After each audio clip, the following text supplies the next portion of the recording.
95% of company AI projects showed zero return. Not small, zero. No measurable impact on the bottom line. That is not my number. That comes out of MIT this last year. And in the second it hit, the news everybody drew from the same conclusion was AI is overhyped. The technology is not ready. It's all smoke. Well, here's what I need you to hear first, before anything else. You were lied to, not by the technology, by the people selling it. Every AI company, every LLM company has everything to gain by telling you their tool can do things it flat out cannot. Because the bigger the promise, the bigger the check you're going to write. And the biggest promise of all is the one you have heard 100 times. It can replace your people. So let me ask you something. Would you hire an employee who is confidently wrong somewhere between 8 and 15% of the time? Not only wrong, but completely hallucinating at times with answers. Someone who looks at you dead in the eye, gives you an answer with complete confidence, and just made it up. You would not.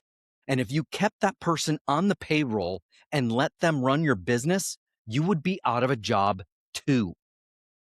That is exactly what you're being sold every time someone tells you AI replaces humans. The pitch is to replace your people. Universal income, trust us. The folks at the top, we're going to share everything, all the upside. The truth is a lot smaller and a lot more useful. This is a narrow tool. It is not a person.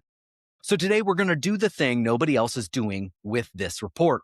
We're going to tell you why that 95% really happens, what AI is actually good at, and what it will probably, not for a very long time, be good at, and what the 5% who are winning understand that everybody else missed. So let's get into it.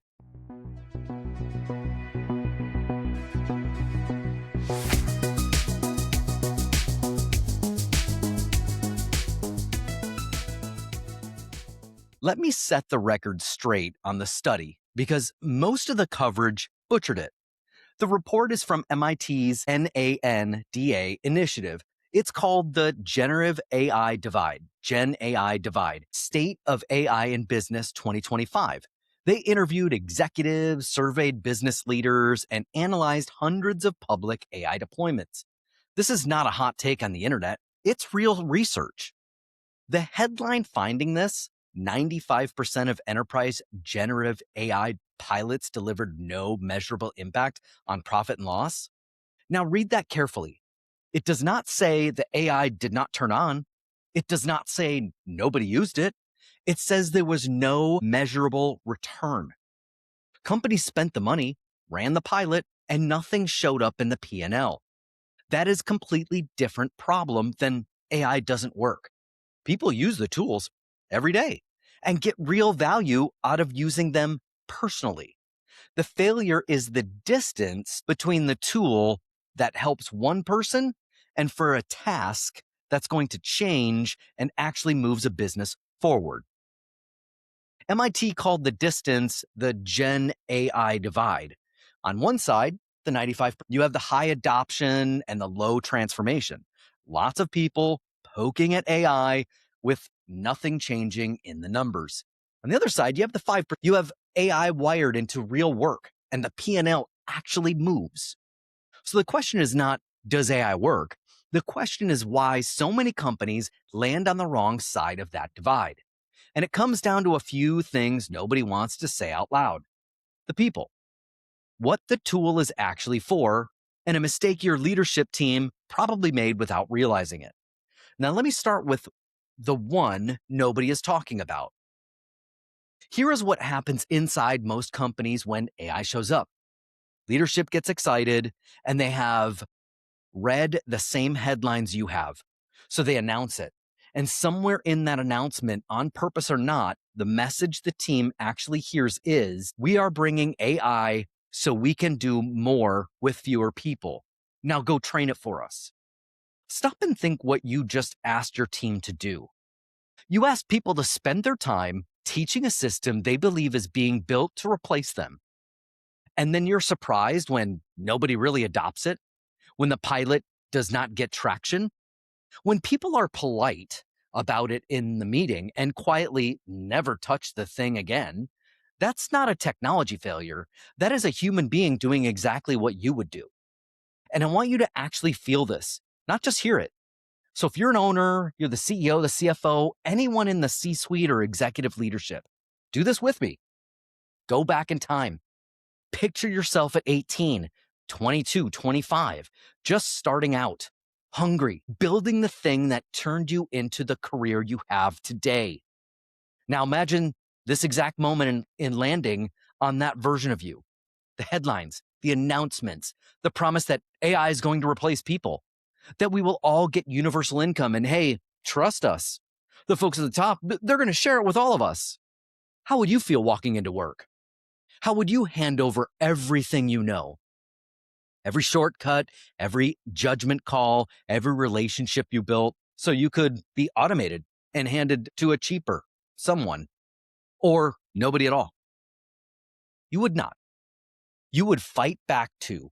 Your younger self would be furious at what you're trying to pull right now. You know it. This is your team today. That fear is not irrational. It is not stubbornness. It is the smartest thing they can do to protect themselves. And here's the hard truth that follows from it. You cannot automate a workflow that your own people are protecting you from. Person who knows exactly which task eats 4 hours every Friday has zero reason to show you, because in their mind, showing you is handing over the rope. So on your dashboard, it looks fine. Few logins, little experimenting, leadership sees activity, but it calls it progress. But the activity, it's not transformation.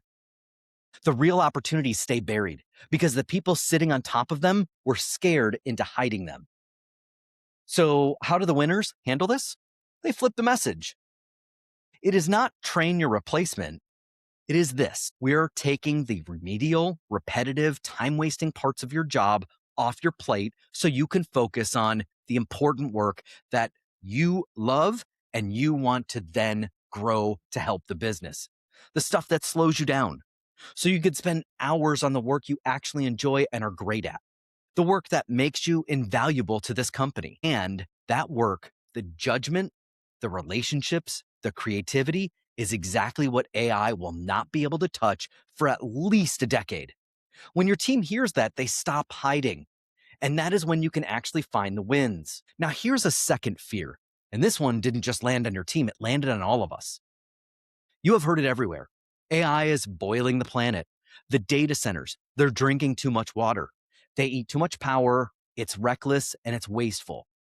We have to slow the whole thing down. And I want to be fair because there is a real problem underneath that noise.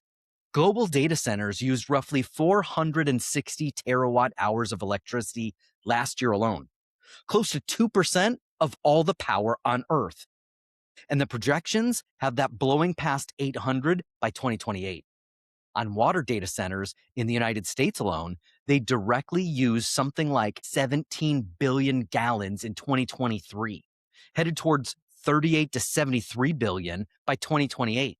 And up to 85% of that water, it evaporates and it never comes back. So no, the concern is not made up.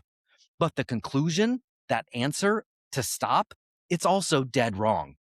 Now, let me remind you what this country does when it actually decides to solve a problem. When COVID hit, we took a virus that was sequenced in January of 2020, and we had an authorized mRNA vaccine in arms by December, under a year. For something that historically took a decade, that was one of the most astounding scientific achievements in human history. And we did it because we decided to. That innovative spirit did not stop. It is still here. The data center waste is not some permanent fact of life we have to accept or ban. It is an engineering problem, and we already know where to aim. Because here's the thing that most people miss. The majority of that wasted energy and water is not the computing itself, it's the heat. These servers run hot, so we pour power and water into cooling them back down. So you fix the heat. One of the clearest levers is now diamond. Diamond moves heat about 5 times better than copper, even at today's rates. Early results have it running chips 40 to 50 degrees cooler, cutting the chip's own power draw to 8 to 12%. And one industry estimates putting that savings at over $500,000 a year and thousands of tons of carbon for a single mid-sized data center, using dramatically less water. Diamond is one answer. There will be others. This is exactly the kind of problem we are good at. So here's what I would actually do. And this is just my opinion. You do not need to ban it. You advance it. If you're an AI company and you want your data center, fine. You can have it. But you pay a set percentage of revenue, and I mean revenue, not profit, because profit's far too easy to hide. Straight into the scientific research that makes these things efficient. Diamond cooling, or whatever comes after that, funded by the exact companies creating that demand. You get your data center today, and you fund the version that stops wasting water and power tomorrow. Stopping AI does not help anybody. Advancing it to where it needs to be, that's the move. Now, back to your business. So let me tell you the part the people selling you AI will never say. There is really only one thing AI is genuinely good at inside your business: knowing exactly what to look for, flagging it, and stopping there. That's it. Narrowed, defined, repetitive. A task where the rules are clear and the answer is either a yes or a no. The disconnect, the reason so much of that 95% happens, is the companies that ask the tool to do the opposite. They asked it to think, they asked it to analyze, to make the decision for them. It cannot reliably do that. Not 100% of the time, not even close. And when you hand a tool that is confidently wrong a chunk of the time, the keys to think for you, here's what you get. You get a marketing email that goes out advertising your product at half the price, a quarter of the price, or even free, included to your entire email list, because the machine decided that it made sense and no human was in the loop to catch it. That's not a hypothetical.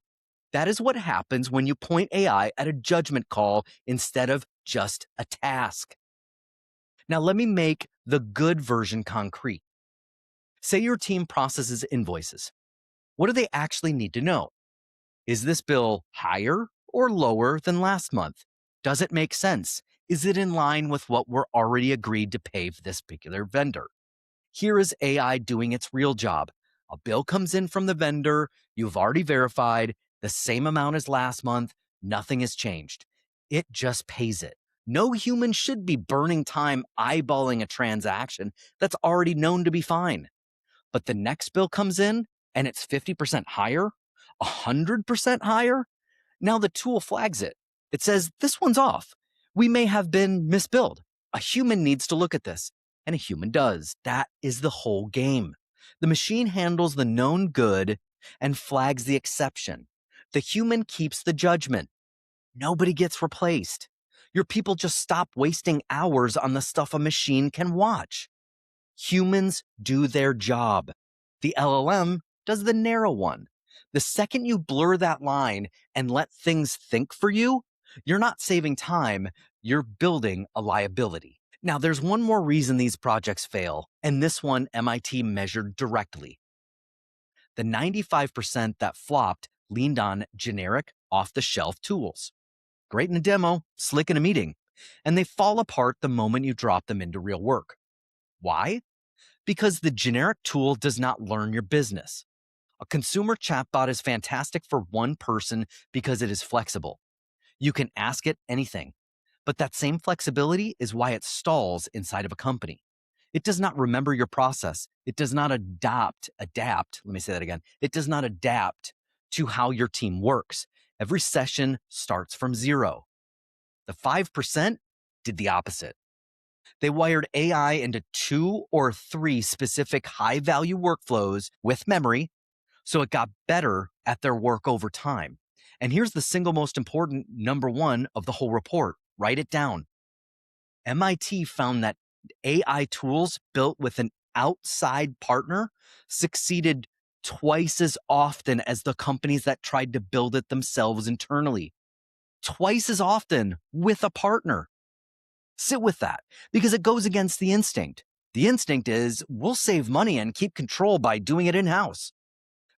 We will hand it to our IT person or whoever on the team is good with computers. And the data says that instinct is exactly how you end up in that 95%. Not because your people are not smart, because it's not their day job. Which brings me to the reframe your leadership team probably has not accepted yet. You cannot buy AI the way you buy traditional software. Software you buy, you deploy, and then walk away. AI is not that. You did not buy a change. You bought a login. And here is the part for the CFO in the room.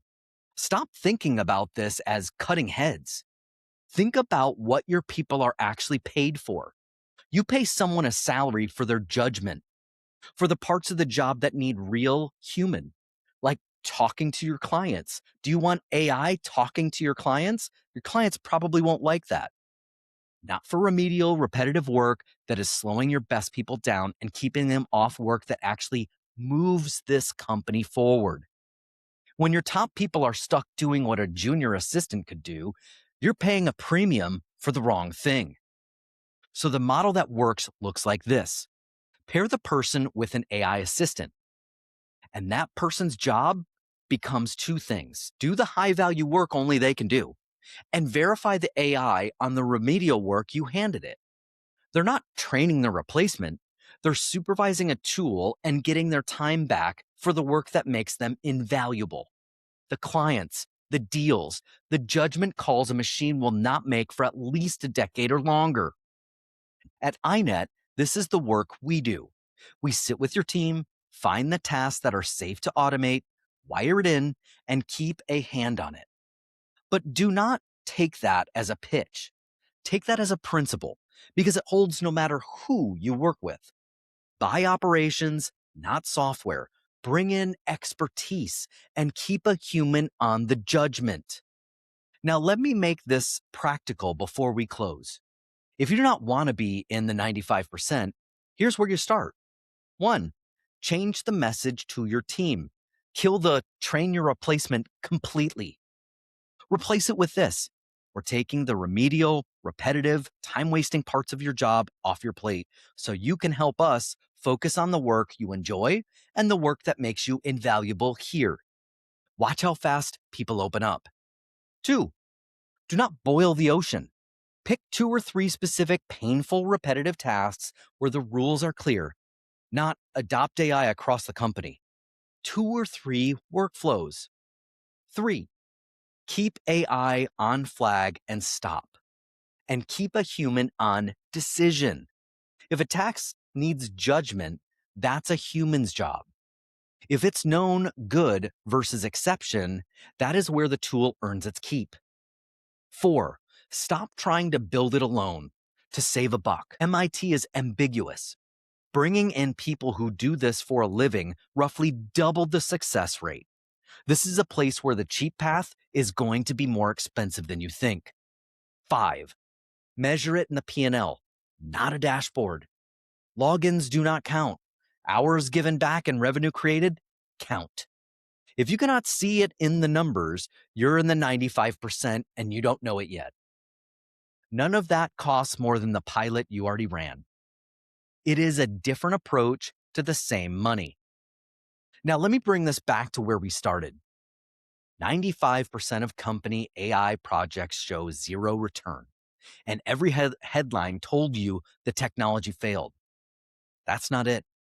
You were sold a tool that cannot think for you, and then you aimed it at thinking.